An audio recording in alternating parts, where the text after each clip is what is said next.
Beliefs on pesticides typically influence the use of pesticides in an area. For example, farmers living in the country surrounded by other farmers will be more accepting of the use of pesticides. However, people living in the city will be more against the use of pesticides as they do not see it as a necessity.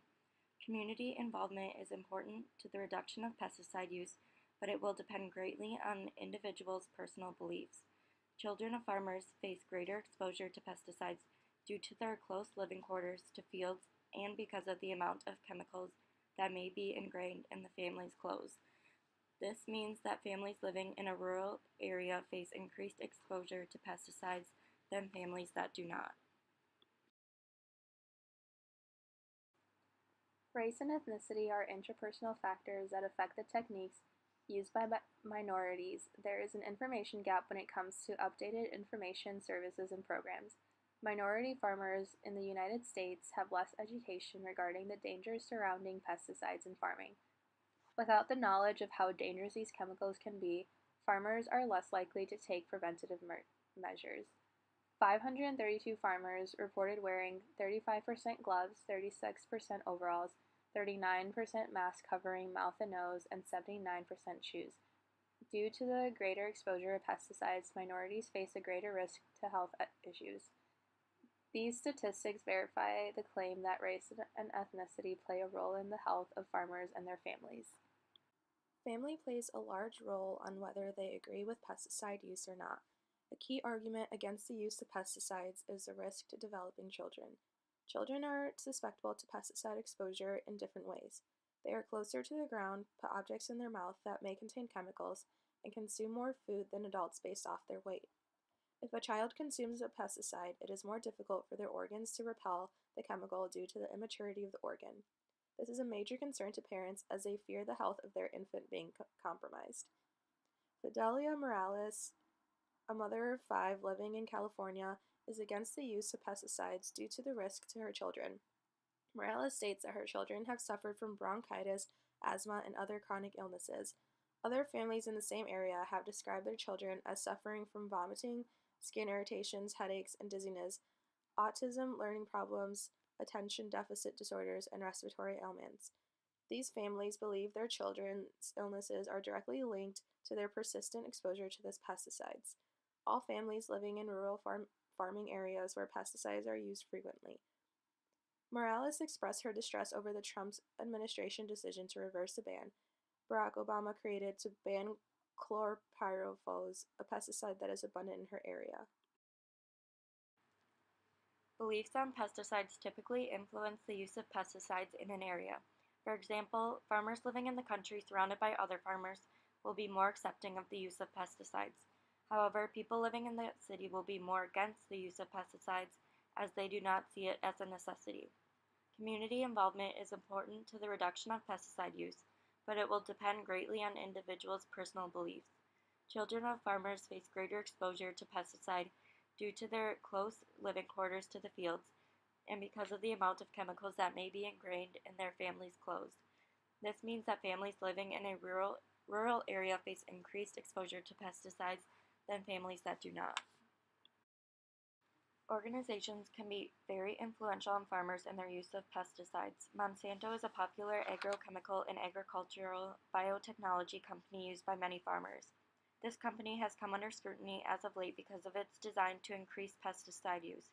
Although they promote genetically engineered seeds that do not need pesticides, bugs later build resistance to these crops, which results in farmers using more chemicals. This increases Monsanto's profit as they then promote their herbicide, which was the primary herbicide used on genetically engineered crops for the last 20 years. This is significant as Monsanto is using false advertising to sell their seed and then promotes their herbicide when farmers need to resort to other resources. This increases their bank while also increasing the amount of chemicals used by farmers. The policy level consists of local, state, and federal policies regulating pesticide use. The U.S. Environmental Protection Agency called for a ban against the dangerous pesticide chlorpyrifos while under former President Obama. However, the Trump administration recently reversed the ban, which will allow the use of chlorpyrifos again. This also allows the pesticide to go unmonitored for health risks during the next 5 years. even though it has been previously linked to brain damage in children.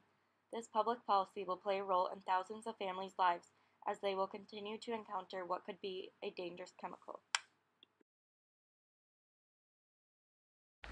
An intervention formed by the EcoSalud 2 project team focused on minority communities of south-central Ecuador, where a two-part community and agricultural intervention program was used to increase the farmers' education awareness of these harmful pesticides.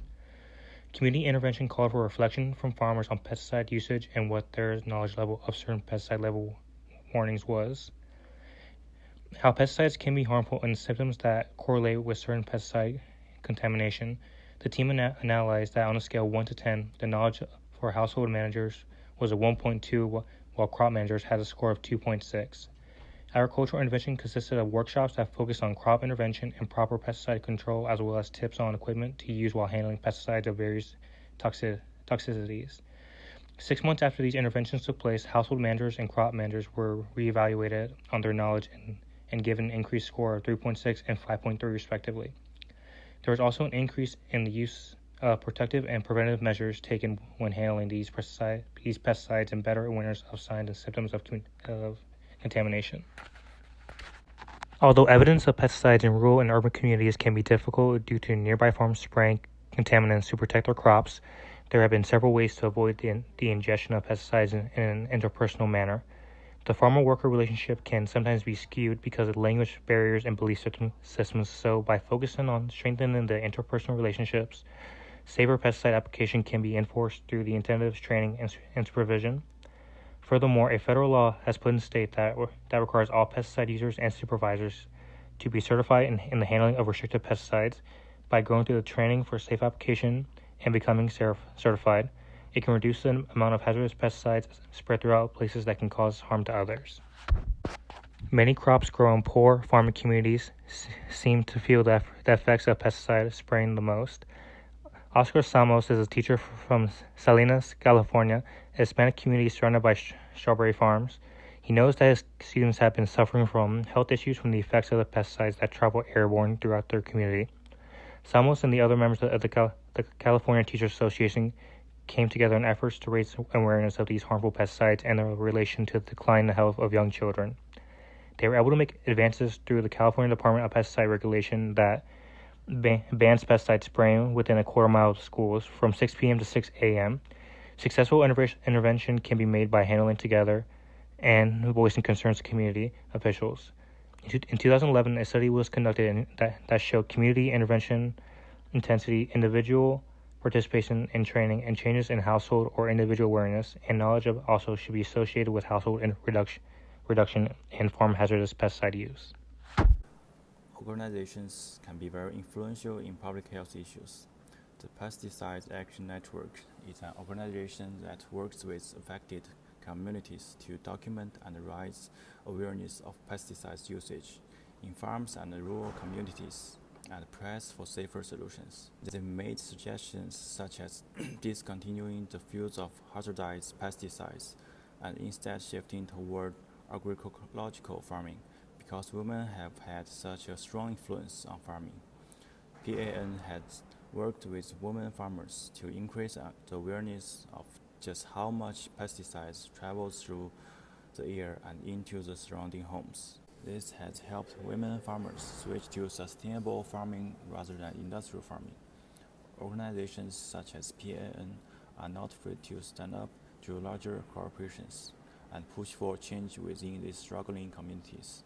This is beneficial to such communities because it acts as a strong voice for these citizens who fear large corporations and feel as if what they have to say is not valid. Trump's reversal of Obama's proposal to ban pesticide usage was only thinking of how it would these large industries. However, Senator Tom Udall, an advocate against the use of pesticides on crops, reminded the public of science behind the harm of these contaminants. It is a toxic, nerve-aging pesticide that damages children's brains and causes serious health issues in workers exposed to the chemical on the job. Scientists and pediatricians tell us there is no level at which the use of chloropyrifos on food is safe.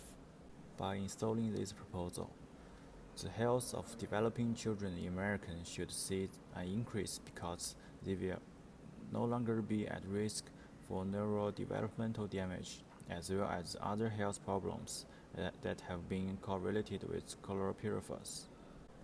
The use of pesticides in current food production of the United States is having a significant damage to the health of all United States citizens.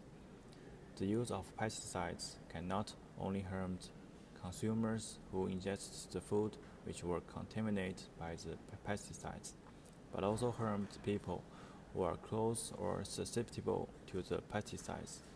It has increasingly become a public health concern and a national issue. The purpose of this paper is revealing the harm of using pesticides in the food production in order to help with providing a healthier public health environment to United States citizens. The problems that related to the use of pesticides includes children would have various symptoms when they are surrounded by pesticides. Farmers do not have preventative measures when they are in the close of pesticides. The amount of chemicals used by farmers increased due to the misleading advertising from the pesticides company and its unfavorable policy by the government which supports the use of pesticides. Potential solutions that can effectively reduce the harm from the use of pesticides are readily available at the intrapersonal, interpersonal, policy, community, and organizational levels. By implementing these strategies, the public would have a better understanding about the pesticides and therefore create a healthier environment.